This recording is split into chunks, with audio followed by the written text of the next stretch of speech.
Well, welcome everyone. Thanks for joining us today. It's great to see you all on here. I'm not sure if it's snowy where you are or rainy. It's a bit mixed for our crew here today. So hopefully wherever you are, you're staying nice and cozy. Um, and if you need the caffeine, hopefully that's helping too.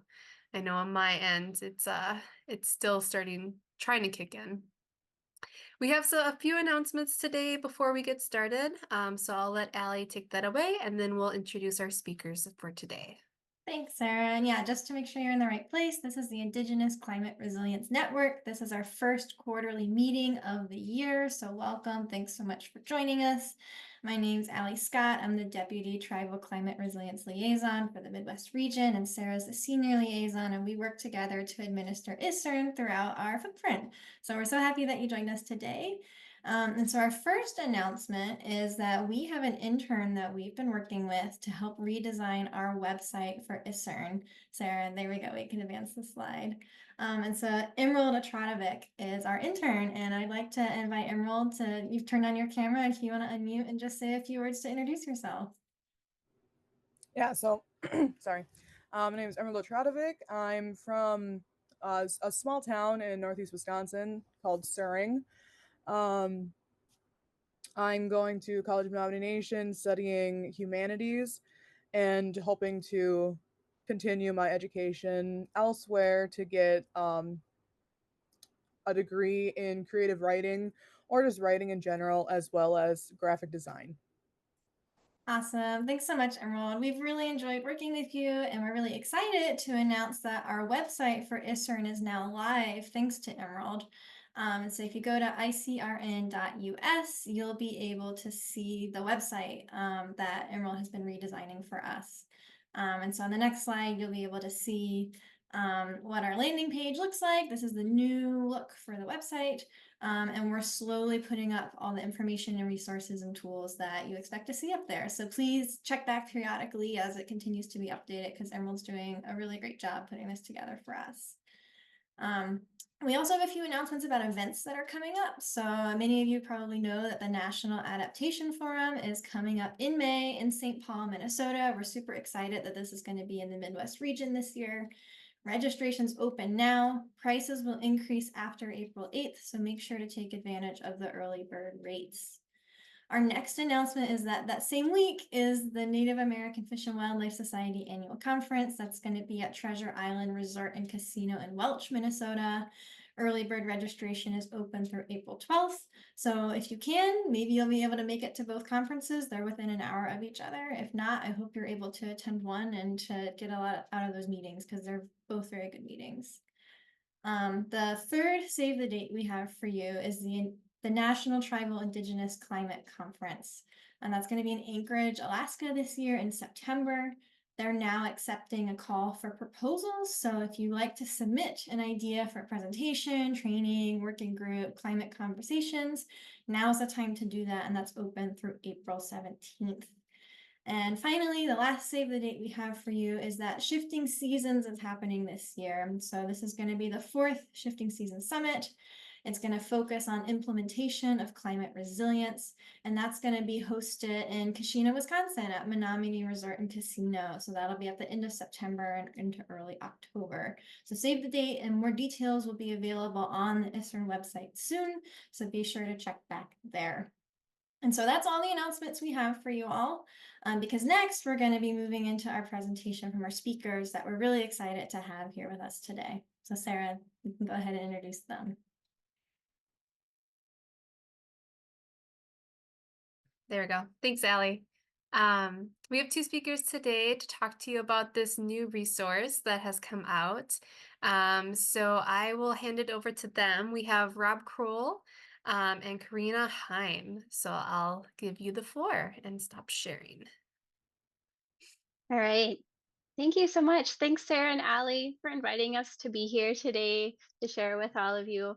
I have this, as Rob's getting slides up, I have this habit of just launching right into presentations and forgetting to introduce myself. And I promised Rob and me that I wouldn't do that today. So we'll start with some introductions first. I'm Karina. Today I'm sitting in Duluth, Minnesota, which is my home. I get to live and work on the shores of Gitchigami, Lake Superior, and have lived here for the last 6 years of my life. When we're not under a foot of snow, I drive across the bridge from Duluth to Superior, Wisconsin, where I work at the Lake Superior National Estuarine Research Reserve as their coastal training program coordinator, which means that I get to connect decision makers and professionals with tools and resources to help them better take care of land and water. And it's in that spirit that that I came to this project. Originally, I'm from Alaska, which is the first place that I fell in love with plants. I think that's good for me. Rob, you want to introduce yourself? Sure. Bujuga Kinawea, Rob Indigenous, Gawin the Demisine, Philadelphia, and Dunjaba, Anishinaabe Aki Endad, Gichimokaman and Indian Dao, Glyphwick Indanoki. In English, what I said basically is my name's Rob and I'm a white guy from Philly and I work for Glyphwick. I'm the climate change program coordinator at Glyphwick. I've been working here for almost 6 years, originally from the Philadelphia area. Spent a bunch of time as a conservation officer with the Pennsylvania Fish and Boat Commission before landing here. My main job really with Glyphwick is to be the liaison between all of our other tribal and non-tribal partners in the climate change arena. And that's sort of how I got hooked up with Karina and this project as well. So nice to be here. Nice to see everybody. A lot of familiar names in the audience. I'll turn it back to Karina. Thank you. Okay, so we are here today to introduce you all to this new resource, Gano and Indiwag. And this resource is a book, it's a guide. I put a link in the chat to where you can find and view the digital version of this book yourself. And what this resource is our goals were to heal and protect Gitchigami shorelines, vulnerable shorelines, and help people strengthen their relationship with plant relatives. And so what we're going to do today is to give you a little sneak peek about what you can find in the book. But really what we'd like to do mostly today is spend a lot of time sharing with you about our process developing this book, why you see what you see in there, some of the decisions and choices we made along the way. I think you can flip to the next one, Rob.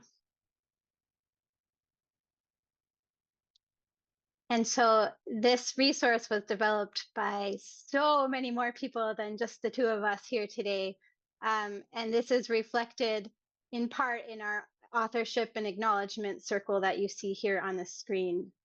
So you see two circles actually, and in the interior circle are the names of the cultural advisors who gave so much to this work, their time, their knowledge, their ideas, and some of their cautions as well as we went along. And we'll be sharing a lot more about what we learned from them. But what they shared with us was key in terms of how this resource turned out.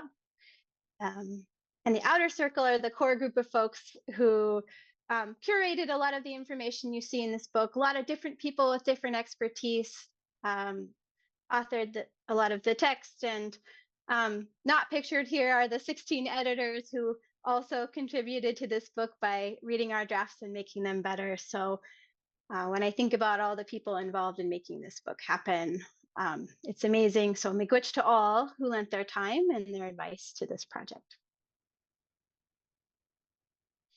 And this was a funded project through the National Estuarine Research Reserve System. So the national system that I work for, they have this program called the Science Collaborative, where they really hope to basically build useful science products that transfer knowledge from one group of folks to another. And so we were lucky to receive a grant from them to develop and ultimately print this guide and publish it. They really saw value in this project along the way, and we're grateful for that.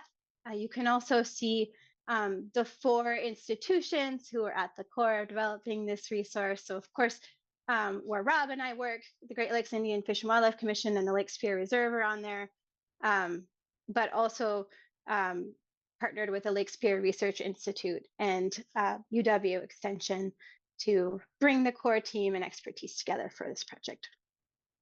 With that, I think I'll turn it over to you, Rob.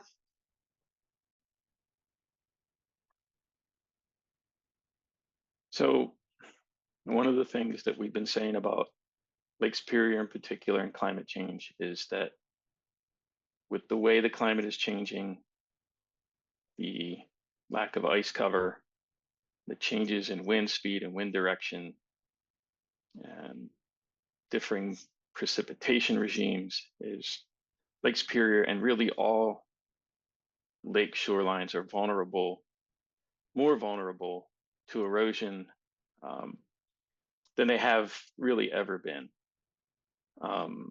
The top picture there is from Herbster, Wisconsin, on the South Shore, in Wisconsin, kind of between Port Wing and Bayfield. It's actually behind my old cabin that I used to have there. And that erosion happened in 2017 in one winter. That bluff is probably 60 or even 80 feet high. And a huge chunk of it just fell into the lake. So we know there are a lot of shorelines. Lake shorelines are a very dynamic environment. And a lot of what we're presenting today is going to be applicable to the other Great Lakes and even inland lakes. There are places that need protection and restoration. And the bottom photograph is from up on the North Shore, and it's really kind of the standard, I guess, for how do we protect shorelines? Well, we put a big cement retaining wall and a lot of rock and make it this very inhospitable place. It's no longer habitat. It's no longer anything. And it really serves just to push all of that wave and wind energy other places. So you might protect your shoreline, but it's going to take your neighbors out. So there really is interest in shoreline restoration and using nature-based solutions to either avoid having to use rock and steel and cement, or at the very least, if you're using a hybrid approach, make that area much more hospitable to our non-human relatives and to humans, and have it be more than just a kind of unsightly pile of rocks.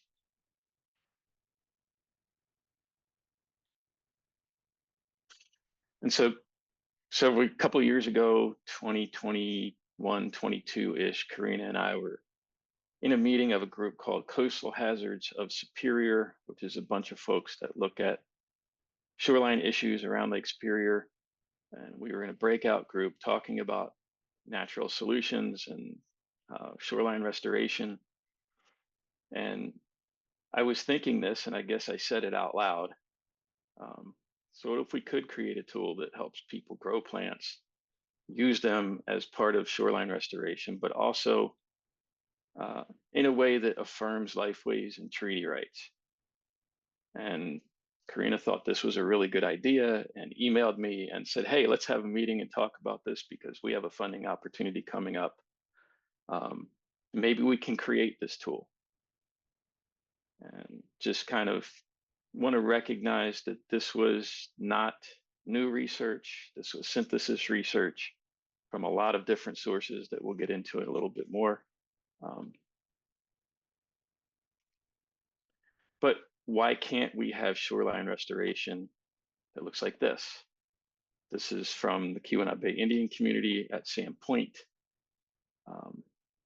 And as these folks are planning up these areas and really helping to stabilize the shoreline, they're also using medicinal plants and other native plants, and really encouraging people to get out and interact in these places, gather medicines, harvest food.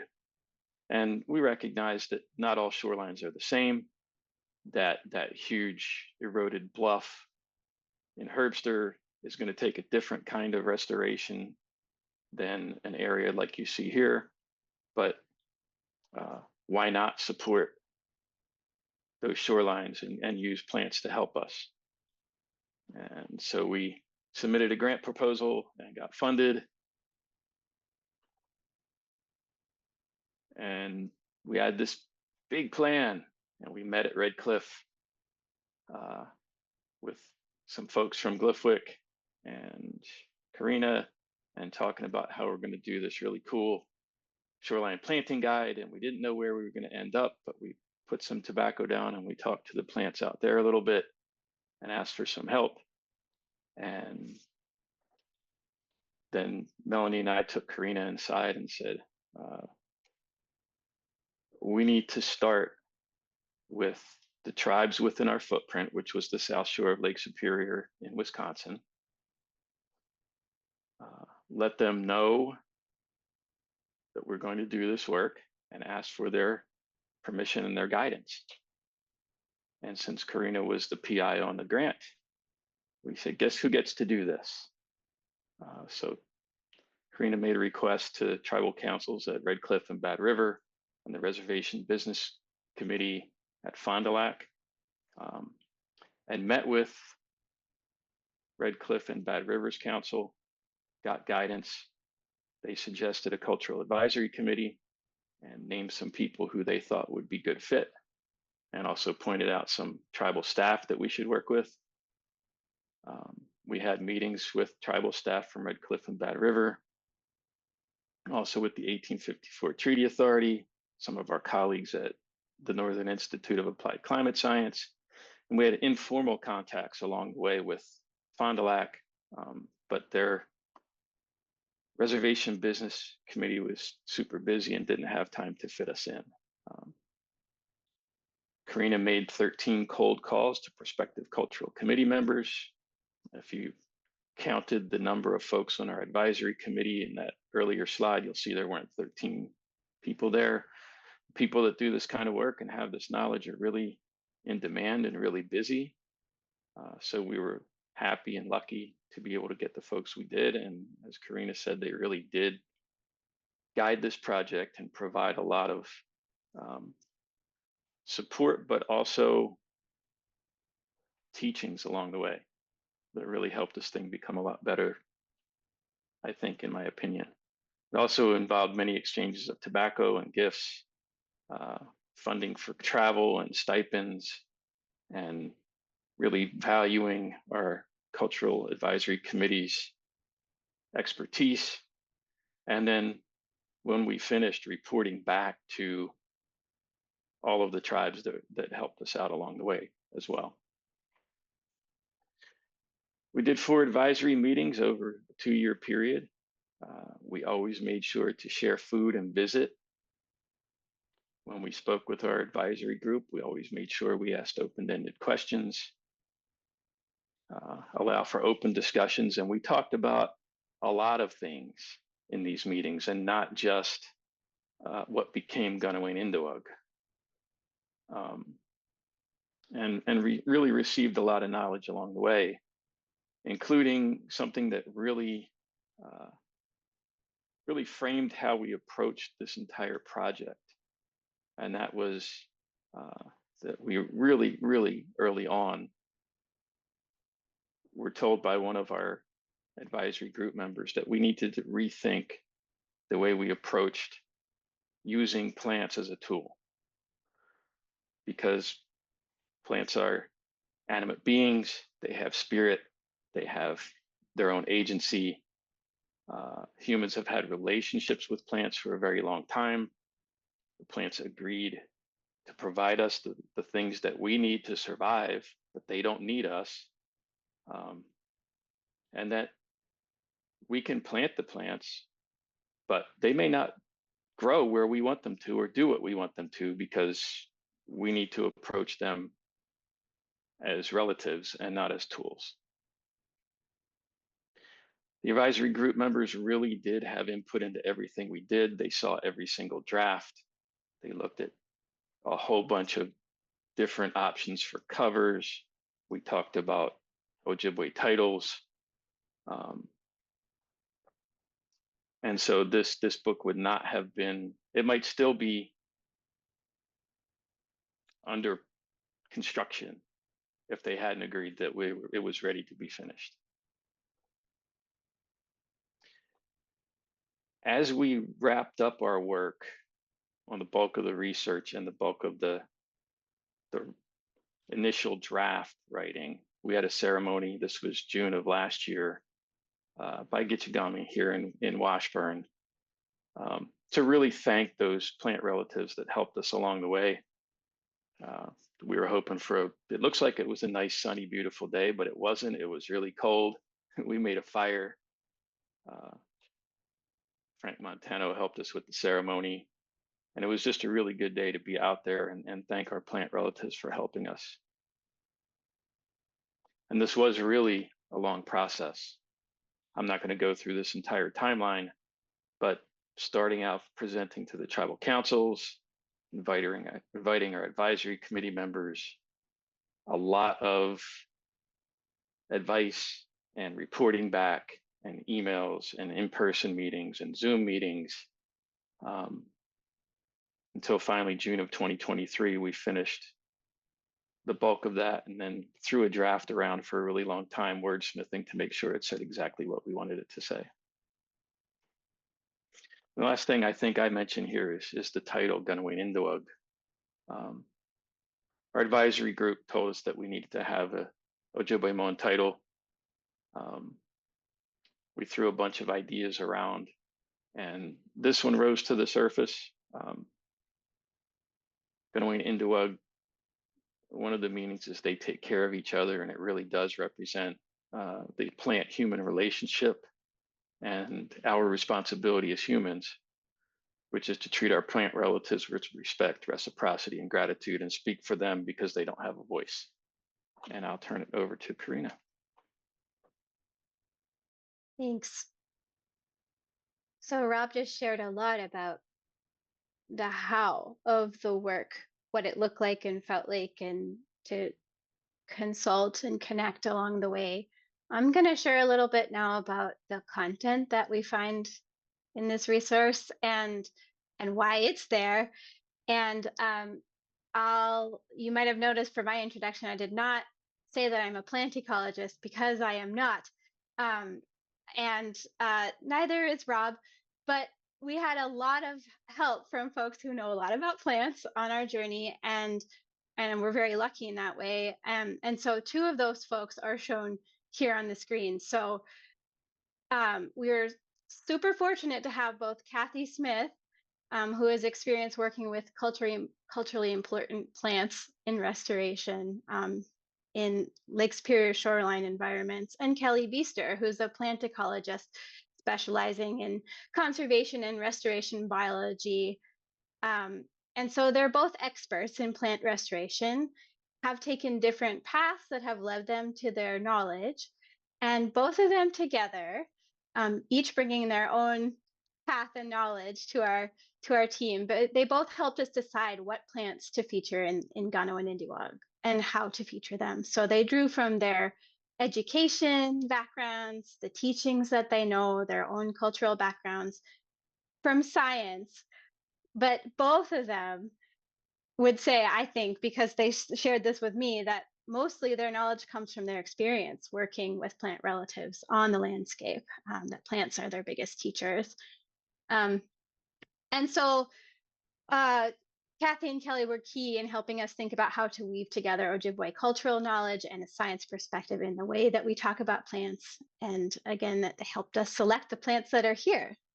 So if you flip to the next slide, our first attempt to select plants for the book, we had more than 200 plant relatives identified, but we knew we couldn't include all of those just because of the time and the resources that we had. So with Kathy and Kelly's expertise, we were able to narrow it down to the 97 plant beings that you see in Gunawin Indiwug now. And just a bit on selection, early on in this process, thinking about erosion and thinking about shoreline stability, we talked a lot about root structure as an important criteria for plant inclusion in the guide, because deep roots can stabilize eroding soils. And so you will see many plants with deep roots that are included in this guide. But you will also see plant beings that are included because for different reasons. They're crucial sources of food or habitat. Maybe they are a resilient or tenacious species. Maybe they're a plant that sustains cultural lifeways in important ways.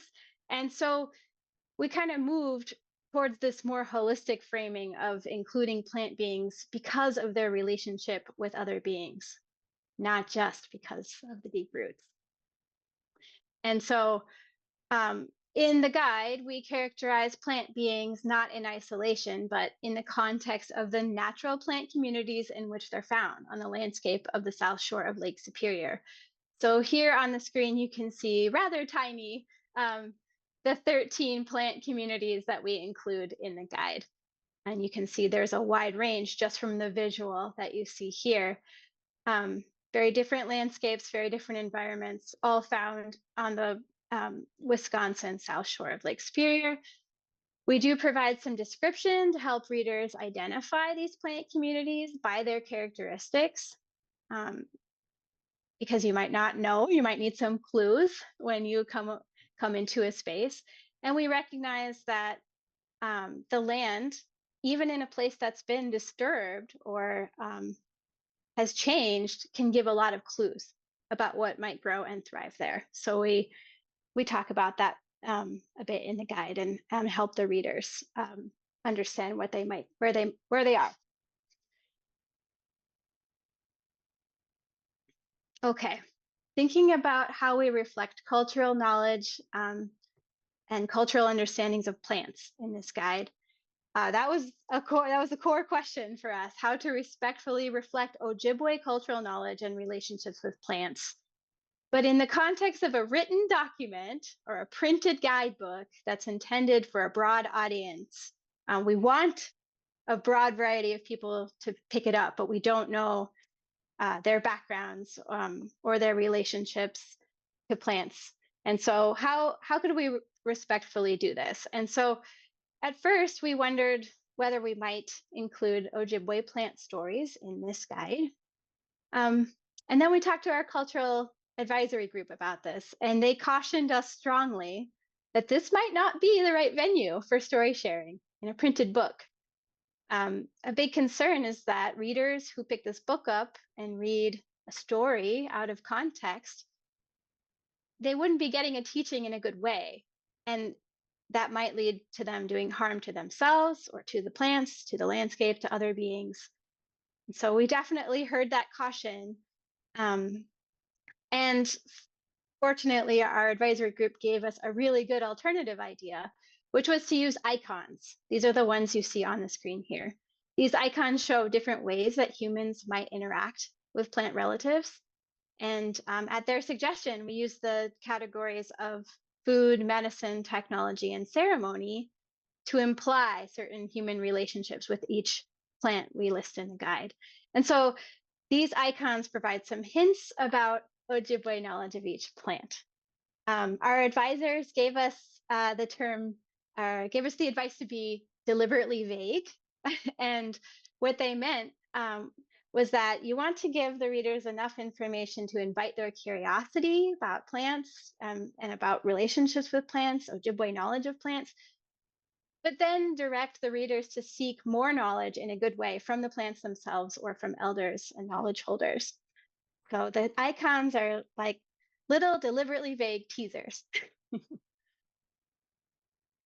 And so we use this 4-icon framework and we consider each plant in the guide. And then we gathered all the knowledge that we could find and the knowledge that was held within our team. And so when you see the icons in the book, you'll note that sometimes they are colorized and sometimes they're not. And what it means to be a colorized icon is that means we understand from the knowledge we sought and found that humans have relied on this plant in this very particular way or relationship, whether as food, medicine, technology, or ceremony. If the icon is muted or non-colorized, it simply means that there is no relationship in that category that was known to us on the project team. So it was definitely a deliberate choice to keep muted icons shown. This was another piece of advice from our cultural advisory group. Because just because our team didn't know whether humans have held this kind of relationship with a plant, it doesn't mean that they haven't or that they never will. Perhaps there's knowledge yet to be discovered. And so the icon is still there, but left uncolorized. So this was just another example of us being deliberately vague. And so here's an example just on one of the plants featured in the book. You might recognize common milkweed there. This is an example of how that looks. So for this plant, our team found evidence that the common milkweed can be a food, has been a food, is a food, a medicine, and used in a technological or some kind of functional way. And then the muted feather icon means that on our team, we didn't know of any ceremonial uses of this plant. Again, it doesn't mean that it has never been used in this way or that it never could be. And then just a little word about names and the names that we use for plants in this guide. For most of the beings featured in Gano and Indiwag, you'll see that they have an Ojibwe-Moan name or names, sometimes plural, listed first. And we've left those names untranslated on purpose because a direct translation to English is still missing the story behind that name. And this was another opportunity for us to listen to our cultural advisors and sort of keep some information back.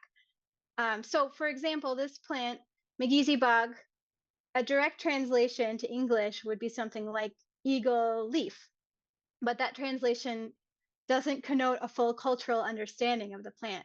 We don't have the story of why it has that name, Magisi Bog. So we chose not to translate in this case, and definitely intentionally chose to put the Ojibwe names first. I think we can move forward.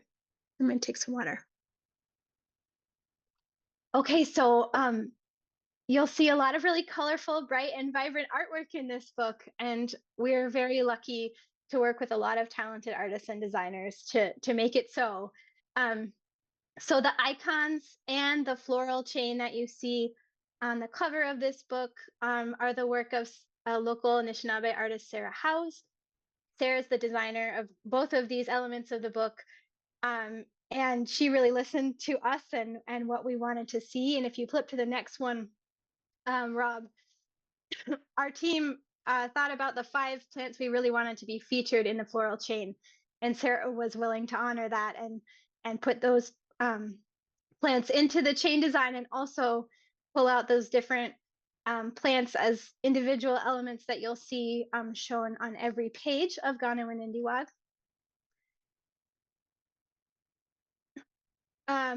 We had a lot of help and support from a graphic designer named Shay Handy, who works at UW Extension, so is my colleague. And Shay did all of the document design, including this front cover, which I think Rob mentioned was one of the pieces that we got some help on from our cultural advisory group. Shay put all of these design ideas that you see on the left out there, and then really listened carefully to the advisory group who looked at them and mentioned the elements they liked, like the circle, as well as the birch bark pattern, but also what they wanted to see that was missing, like images of people. And so that's how we ended up with the design on the right. And then finally, we're very grateful to Marissa Lee on our project team who contributed to this work in many ways. And one of those ways was by taking excellent photos of plants that we could use in the guide. Marissa loves plants and has spent a lot of time seeking them out and seeking out knowledge about plants. And we wanted as many original photos as we could find for Gano and Indiwag. And so it was like a happy pairing of our need and Marissa's love for taking photos of plants that she was able to go out and collect original images for almost every plant that we have listed in the guide. One more, I guess, final note about content is that we wanted this resource to lead directly to some new ideas about shoreline caretaking. And we agreed as a team that it would probably be helpful to share some additional information beyond just the plants themselves in an appendix format that's really geared at helping folks understand restoration work in practice, thinking about the act of restoring a shoreline or a coastal environment itself. So the appendices can be helpful if you're wondering how to go about planning a planting project, thinking about spatial needs for your planting project, or how to prepare the land. If you're curious about where you can find plants, and how to be careful about collecting seed, there's a section about that. We made sure to include a section about regulations at the advice of one of our cultural advisory members. This guide can also tell you in one of the appendices a little bit about how different plant communities are expected to fare in a new climate regime. We didn't have enough information to share about each individual plant, but we do have something we can share thanks to the Wisconsin Initiative on Climate Change Impacts, or WICI, about the future of plant communities in Wisconsin. And so we did share some of that as well. So all of these sort of extras are included. So in the end, Ganawanidiwag are these things. It's a book with 97 plant being profiles. And really maybe what I'm most, proud of, or what I think underlines the resource, is a rich narrative that promotes Ojibwe land stewardship. We have descriptions of Gitchigami plant communities. As I mentioned in the appendices, there's guidance on the act of planting itself or restoring, and then a lot of artwork and imagery reflecting this place and the cultural context. So to kind of sum up where we ended up, or philosophically, with this work, I definitely started this project thinking about what plants could do for us, the utility of plants. So asking that question of what can plants do for us? And I'm glad that by the end of working on this project, that question was sort of reframed into what can we humans and plants do for each other? We really hope that Ganawanidiwag can be a tool that empowers caretaking, and that sort of taking care of each other's spirit is really important at underlying the spirit of this guide and where it ended up. And I think that's where we are. So Miigwech, thank you so much for listening to us share. You can scan the QR code to take a look at the digital resource if you'd like, or that link down below will also get you there. Many ways to find this resource. Thank you. Thank you so much, Karina and Rob. That was an awesome presentation. So if you have any questions for our speakers, you can feel free to put them in the chat, or if you wanted to raise your hand and unmute yourself, you could do it that way too. Everybody has capabilities to unmute themselves and turn on their cameras. So Allie and I have a few questions for you to get us started and maybe get the juices flowing. Allie, do you want to start with the question? Sure. Yeah. Thanks so much for this presentation. It's really awesome to hear about this guide, and I appreciate how much emphasis you put on the process you used to create this and all of the thought that went into doing this in a good way. And I wanted to ask if you could kind of sum up any advice you might have for people working in other regions or other places, or maybe on different topics of other sets of beings. What would be some of the biggest takeaways now that you've gone through this process of how people could do something similar in a good way?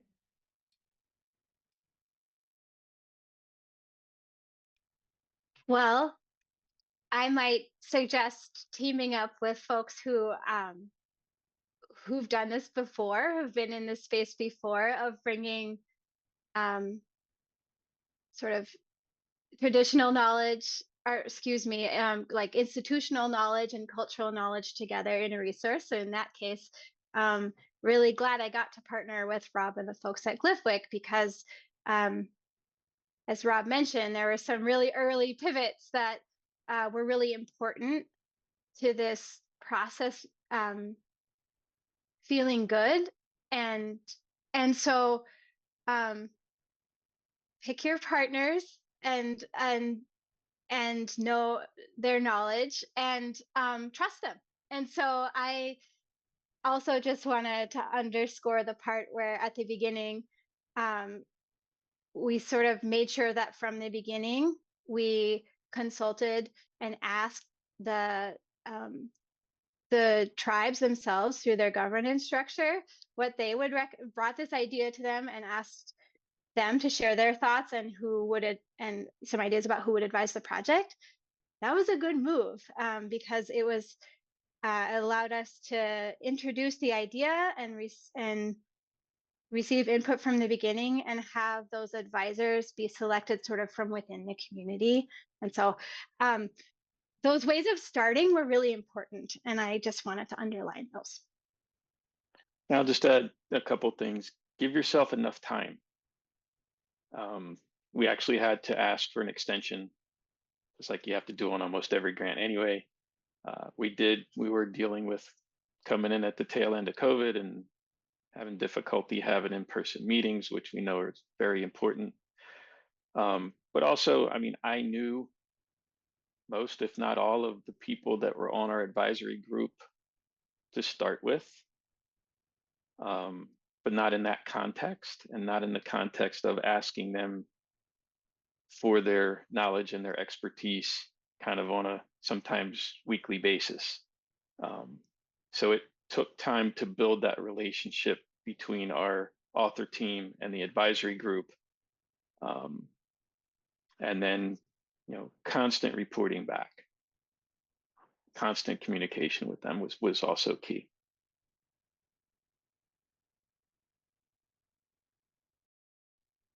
I guess as a follow-up to that, do you think that this will be, kind of like volume 1? Do you see other volumes happening in the future, or maybe expanded to other relatives on the landscape?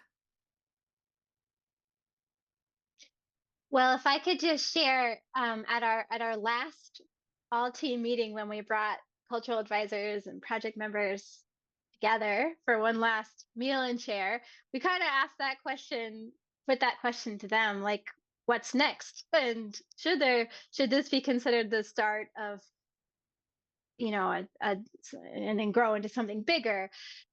And what I heard, and Rob, you can tell me if you heard the same or different, was let's focus on using this resource here right now and seeing what good can come from what we've made before we move on to the bigger and the different and the expanded pack. Because there's a lot of need and restoration funding that influx right now. What can we sort of turn our sites to for either programming or how can we use this in restoration projects and proposals right now in the place where we are? So that's what I heard. And so I'm trying to take a breath and use that advice. I would agree with that. That's pretty much what we were told is, okay, we've built it. Now let's get it running and get people using it before we turn our sights to doing something else. And one of the things that we identified as a team that has come up multiple times when we've shared this, particularly with the Void Intertribal Task Force, was where can we source these native plants? Because there aren't a lot of commercial greenhouses that would necessarily grow them. They're not profitable. So we've been discussing with Redcliffe and with some of the other tribes in the area whether or not this is something that tribes could do on their tribal farms, their tribal gardens, as a way to source plants for their own restoration work, but then also maybe even sell to help provide funding for those operations. And I think that's where we're at right now, is exploring those kinds of things.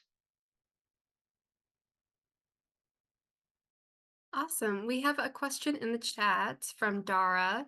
Do either of you have a plant that came up as something new or neat that you learned about?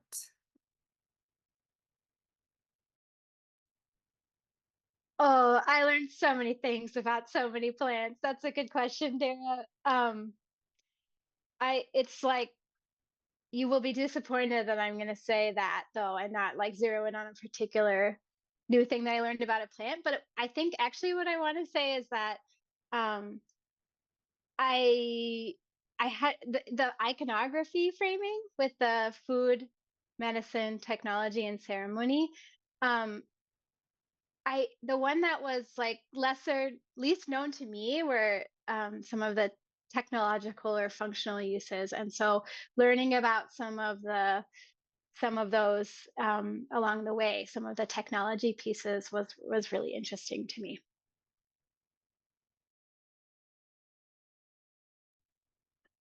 This is going to sound like a cop out, but I learned so many different things that without having the book open in front of me, I can't remember one off the top of my head.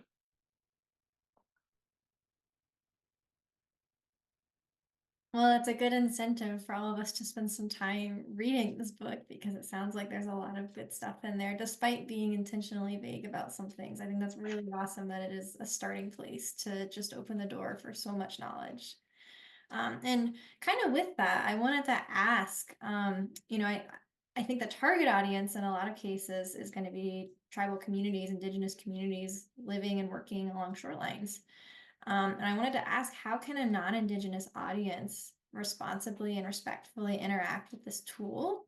Because clearly there's people working in academia, people working for federal and state agencies who have a lot of interest in this guide and this tool and in incorporating some of these other perspectives into their work. And so I was wondering if you could talk a little bit about how to do that in a good way. So I think as a standalone resource, it's already being used. We had a message from U.S. Fish and Wildlife Service colleague who said that one of the refuges down on Lake Michigan actually already used it to select plants for a restoration project. That was based more probably on the physical characteristics of the area and the plants than it was necessarily the cultural information that was on the guide in the guidebook. But the suggestion that we've kind of made from the beginning about being vague is it leaves space for people to go and create relationships and seek this information in a good way, build relationships between whoever the landowner or caretaker is and the local indigenous communities.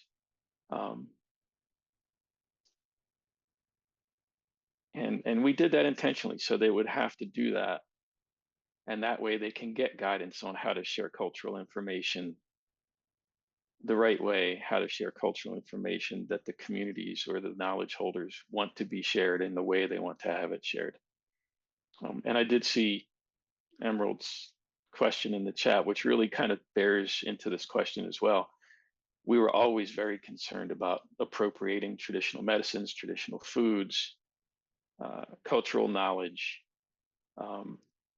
which is why we relied so heavily on our advisory group to know what to share and how to share it.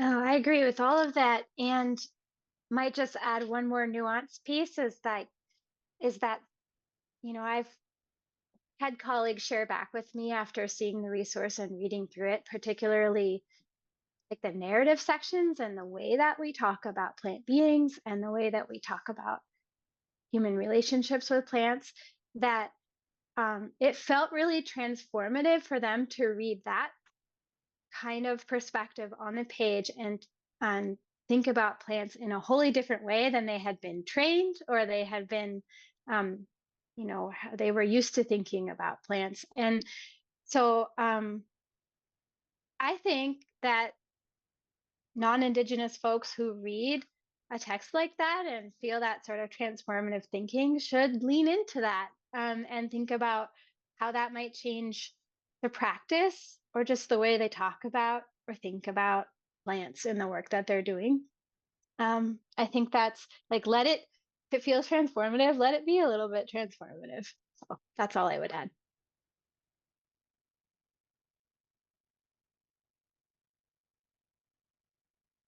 Thanks so much for that. Are there any other questions from the audience that you'd like to ask before we wrap up?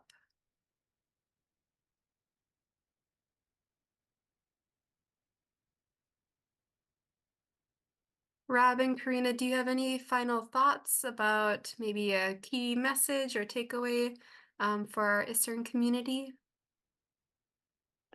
I guess don't let the title hold you back from using it if you're not on Lake Superior.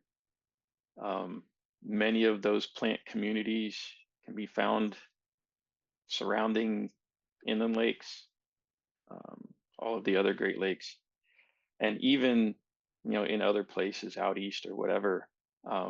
Just kind of the idea of identifying your plant communities first, and who lives there, and how they can help you if you ask in the right way. I think is a good start, even for folks whose plant communities are completely different from up here in the Northern Great Lakes. Oh, a pithy final thought is hard. But yeah, just the caretaking spirit. If you're in restoration work, the caretaking spirit is a really important one. And I think this guide really embodies that and lifts that up. So if you're engaged in restoration work and have been feeling disconnected from the caretaking parts of it lately, maybe this book could rekindle some of that for you. Thank you both so much for being here and for your presentation today. I learned a lot, and I've had the book for a while, so this has been really great. That wraps up for our quarterly meeting. Our next meeting will be June 18th at 1 p.m. We're still working on the speakers for that one, so we hope you can join us then. Otherwise, have a good rest of your day, and we hope to see you soon.